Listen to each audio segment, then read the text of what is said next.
Hi, I'm Jessica Monroe, and on my 28th birthday, my phone didn't ring. No calls, no texts, no family showing up.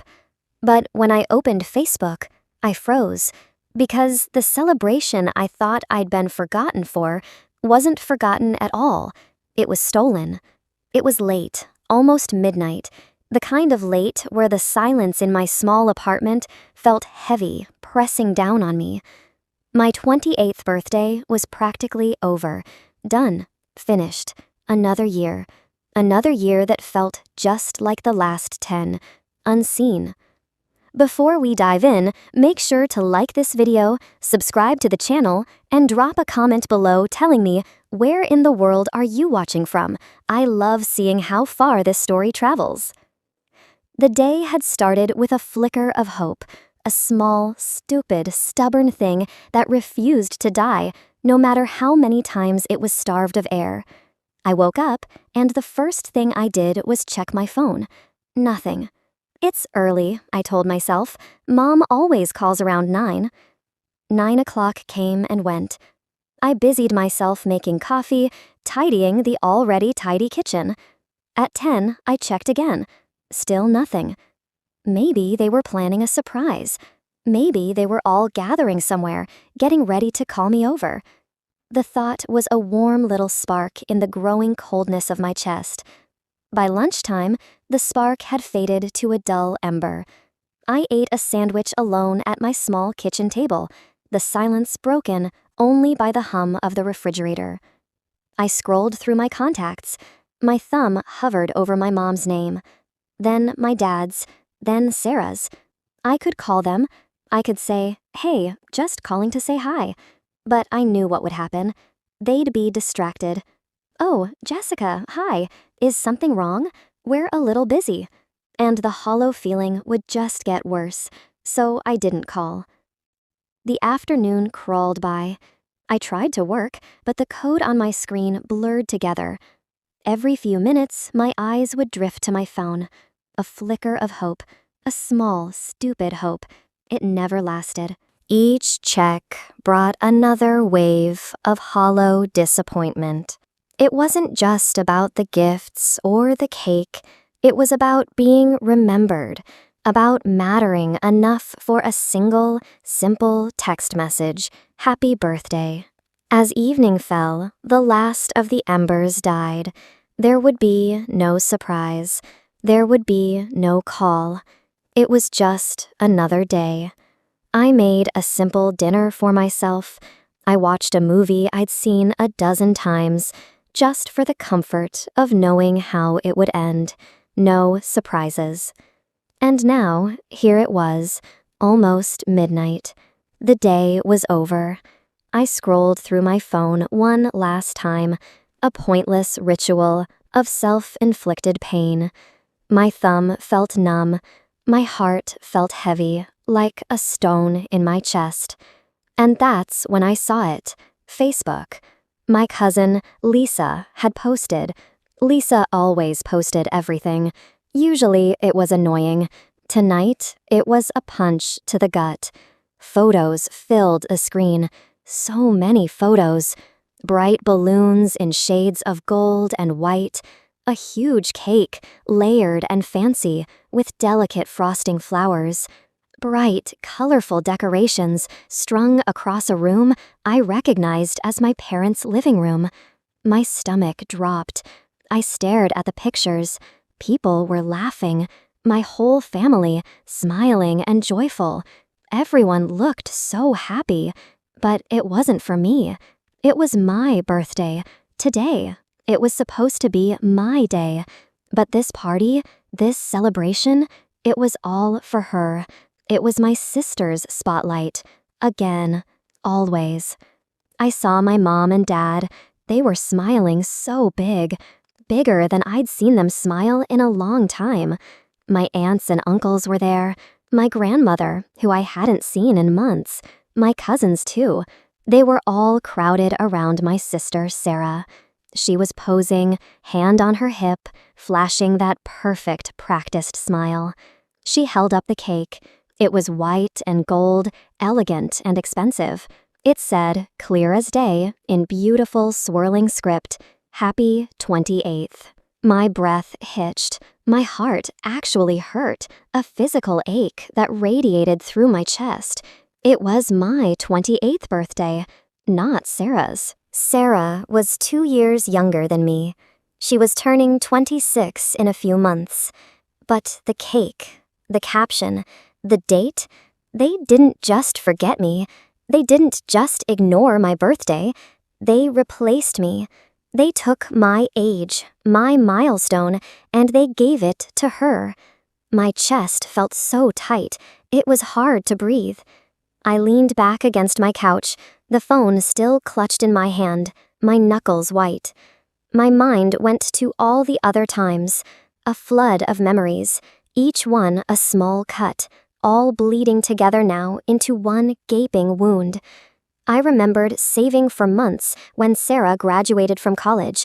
I was working extra shifts at a diner, my feet aching at the end of every night.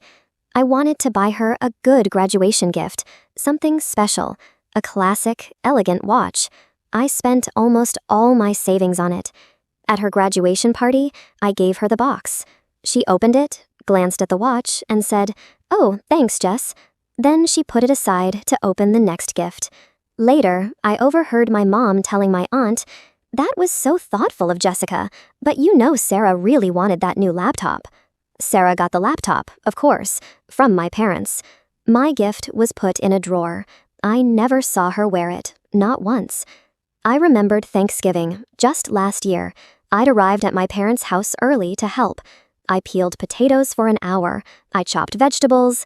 I set the entire table for 20 people, making sure every fork and knife was perfectly aligned. I was in the kitchen pulling the hot rolls out of the oven when Sarah made her grand entrance, an hour late. She was carrying a single store-bought pumpkin pie. "Sarah, darling, you made it," my mother exclaimed, rushing to hug her. "And you brought a pie. You're a lifesaver." At dinner, my father made a toast to my wife for this amazing meal and to Sarah for bringing the perfect dessert. No one mentioned the hours I'd spent in the kitchen. I was just part of the scenery, a helpful shadow. Now it was my turn, my 28th birthday, and I was erased. Like I didn't even exist. Like I was never part of this family at all.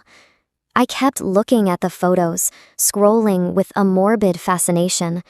More of them kept popping up as other relatives tagged themselves. My mom had posted a caption under a photo of her and Sarah. "So proud of our shining star. 28 looks amazing on you," she wrote. Not, "Happy birthday, Sarah."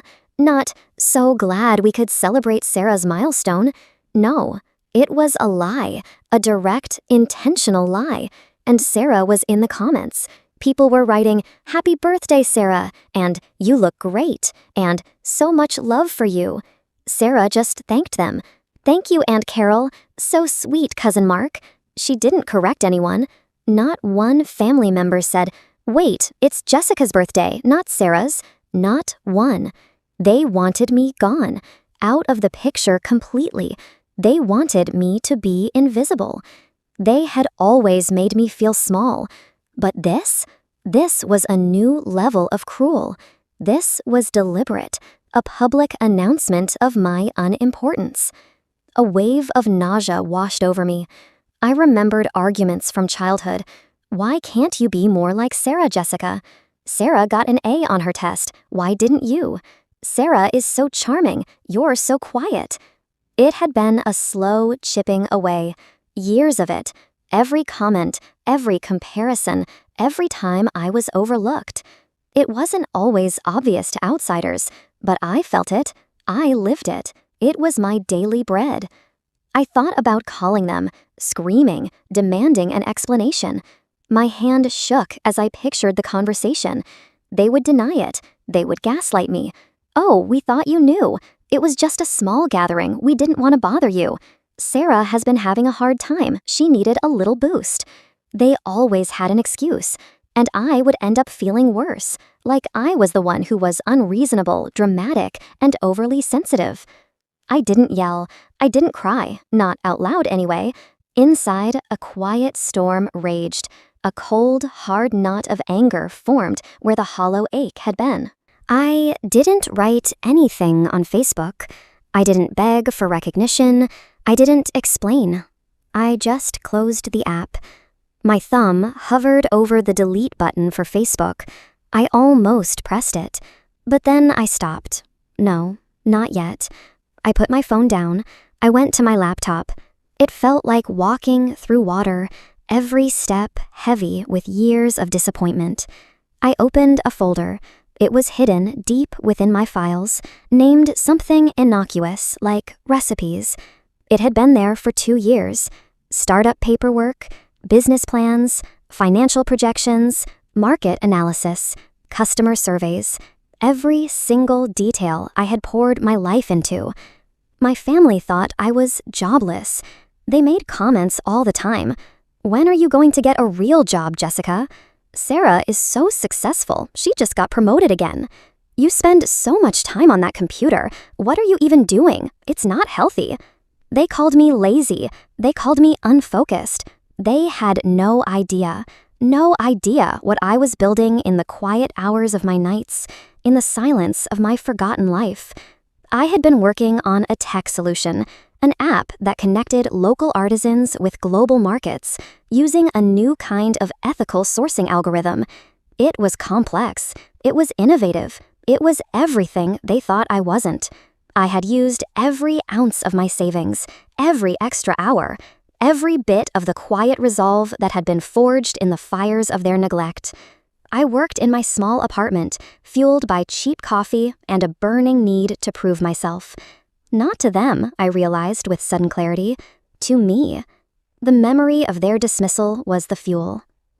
When I told them I was leaving my stable, boring office job to work on a project, they had laughed.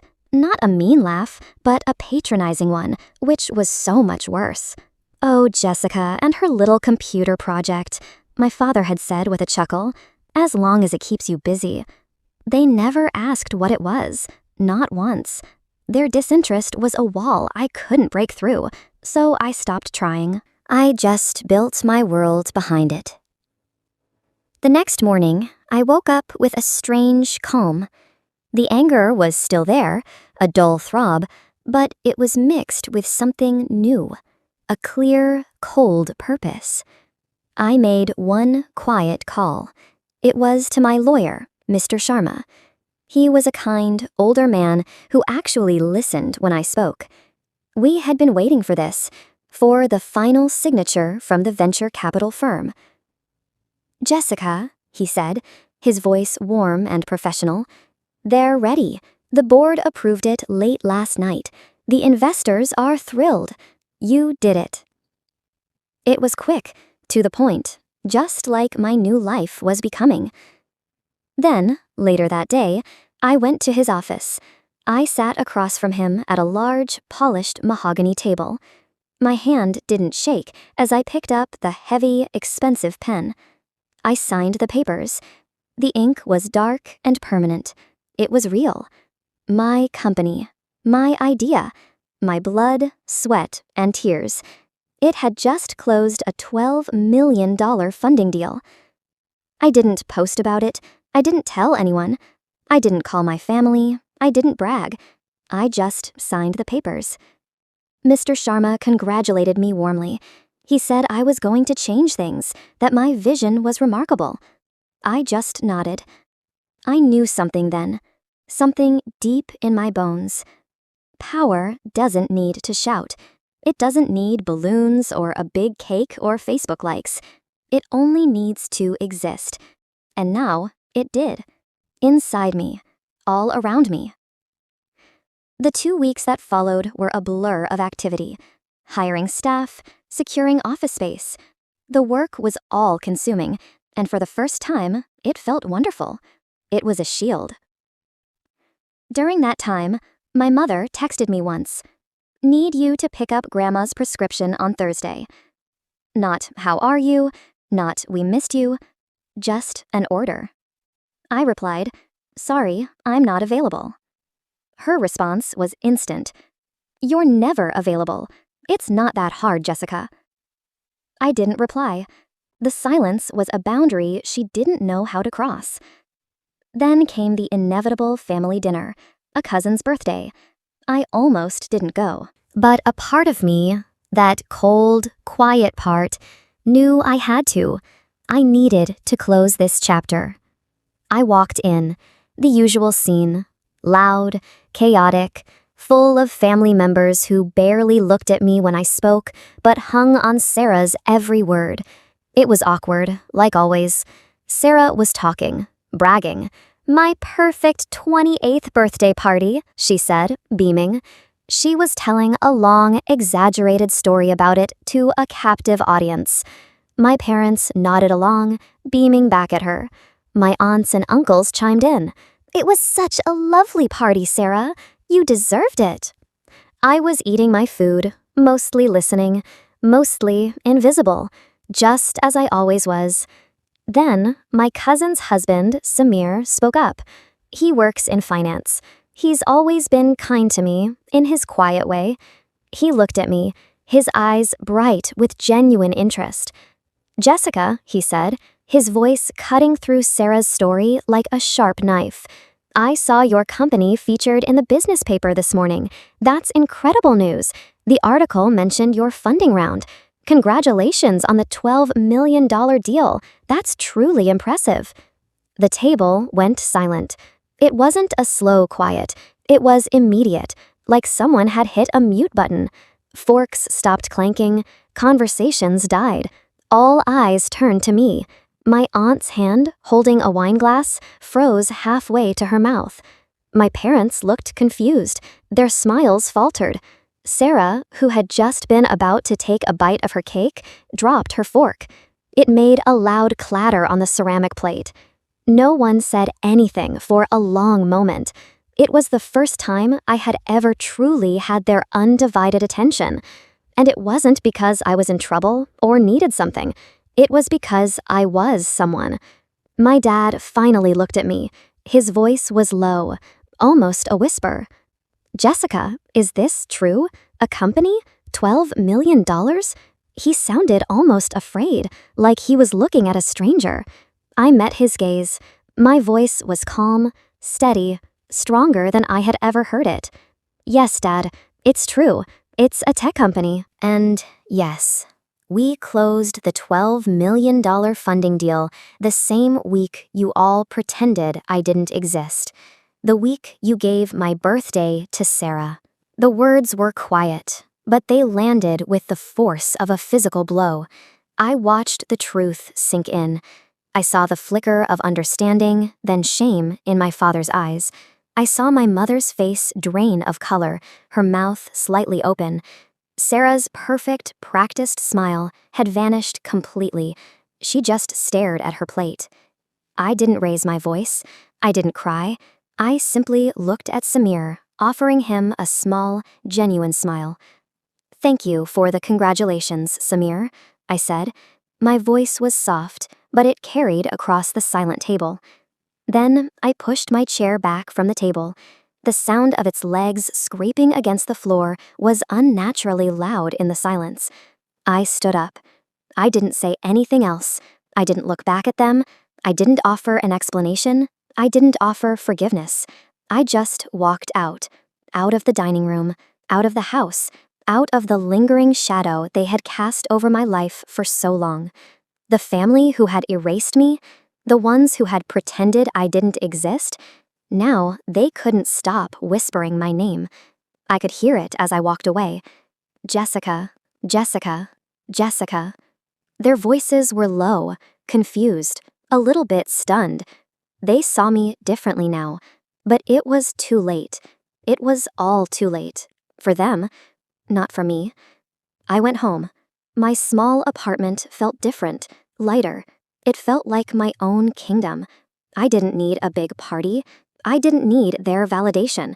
I celebrated quietly. I bought a single cupcake from the bakery, my favorite flavor, red velvet. I lit my favorite candle, a small vanilla-scented one. I sat at my kitchen table, just me. My signed funding papers were right beside me, a tangible symbol of my victory. I whispered to myself, "Happy birthday, Jess."